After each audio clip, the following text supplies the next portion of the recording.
Hadis sahih riwayat Imam Muslim. Ada 30 orang yang pernah melihat Dajjal di dalam muka bumi. Pada zaman Rasulullah, ada seorang lelaki namanya Tamim ibn Aus Ad-Dari. Lelaki ini orang Arab, beragama Kristian. Dia naik kapal bersama dengan 30 orang daripada kabilah Lukham dan Juzam. Pergi ke mana tidak diperincikan.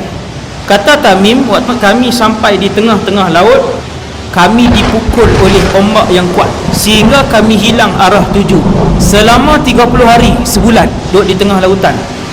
Akhirnya kami sampai di sebuah pulau yang kami pun tak tahu pulau itu di mana. Kami pun bergerak ke pulau itu. Kami pun tengah berehat-rehat di pulau tu, tiba-tiba keluar seekor binatang yang pelik. Binatang ini berbulu lebat sehingga menutup seluruh bahagian badannya. Kemudian binatang ni pun datang dekat. Kemudian dia bercakap, "Siapa kalian?" Kami pun jawab, "Kami adalah pemuda-pemuda Arab Kristian daripada semenanjung tanah Arab." Tamim pun bertanya pada binatang tadi, "Siapa kamu?" Binatang tu jawab, "Ana al-Jassasah." 30 orang ni tanya, "Jassasah tu apa?" Dia tak jawab. Dia kata, di tengah-tengah pulau ada satu orang yang sudah lama menunggu kabar berita daripada orang lain. Mereka pergi ke tengah-tengah pulau. Kata Tamim, kami pun masuk ke dalam. Kami mendapati di dalam itu ada satu orang lelaki, tubuhnya sangatlah besar. Dia bersandar ke dinding gua itu dalam keadaan kedua-dua tangannya dan kedua-dua kakinya diikat dengan satu rantai besi yang tak boleh bergerak. Kedua-dua pahanya dirapatkan ke dadanya. Kemudian lelaki yang berambut panjang itu, kerinting yang sangat kerinting. Lelaki itu bertanya kepada kami, "Man antum?" Kamu semua ni siapa? Kami Arab ni daripada semenanjung tanah Arab, naik kapal, panjang cerita.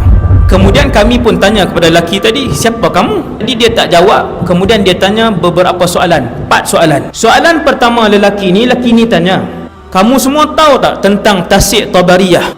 Yang ramai-ramai ni jawab, "Tahu." "Macam mana keadaan Tasik itu?" "Oh, airnya masih banyak."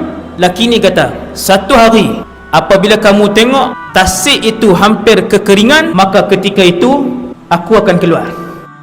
Tasik Tabariyah ni tasik di mana? Sea of Galilee. Tasik ni ada di Israel. Tuan-tuan boleh tengok tasik itu hari ni setiap tahun dia mengalami kesurutan. Dia tanya soalan yang kedua, "Bagaimana keadaan ladang Baisan?" 30 orang ni jawab, "Ladang tu masih berbuah, kurmanya banyak." Laki yang kena ikat tu kata, "Satu hari ladang itu tidak akan lagi mengeluarkan buah." Ladang Baisan di Palestin. Ladang Baisan 1400 tahun yang lalu dia ladang kurma. Hari ini 2017, ladang tu dah jadi tanah lapang. Dan dia kata, apabila kalian melihat Nakhlu Baisan tidak lagi mengeluarkan buah, maka ketika itu zaman untuk aku muncul telah hampir. 3. Laki yang kena ikat tu tanya, "Bagaimana keadaan mata air Zughar?" Mereka ni jawab, "Mata air Zughar airnya banyak." Dia kata, "Satu hari mata air itu akan kering." Yang alim yang menafsirkan dan mencari Ain Zughar ni adalah mufti Mesir yang lepas, Dr. Ali Jum'ah. Dia buat kajian dan mereka mendapati Ain Zughar itu merujuk kepada Laut Mati. Laut Mati itu 100 tahun yang lalu penduduk di situ sebut Ain Zughar. Ketika kumpulan ulama daripada Mesir, termasuk mufti Mesir yang lalu, pergi ke situ, orang kampung sebut, "Wahai Tuan Mufti, dulu di sini adalah sebahagian daripada Laut Mati itu." Dia tunjuk satu pokok jauh daripada Laut Mati itu. Dia kata, "Wahai Tuan Guru, dulu di pokok itu, situ masih lagi digenangi oleh Laut Mati. Dan hari ini dah mula surut." Soalan yang keempat, lelaki ni dia tanya, "Apakah Nabi yang tak pandai membaca dan menulis telah pun diutuskan?" 30 orang ni pun jawab, "Ya, Nabi itu telah pun diutuskan oleh Allah dan dia telah pun berhijrah daripada Mekah ke Yathrib, Madinah." "Adakah dia berperang dan dia diperangi?" "Ya, Nabi itu diperangi." "Adakah dia menang?" Dia pun jawab, "Ya, setiap kali peperangan dia menang." Maka lelaki itu pun kata, "Alangkah beruntungnya siapa yang ikut Nabi. Sesungguhnya," kata lelaki tadi, "hanya kalian sahaja diizinkan oleh Allah untuk sampai ke pulau ini, dan aku yang diikat ini ialah Al-Masih Ad-Dajjal."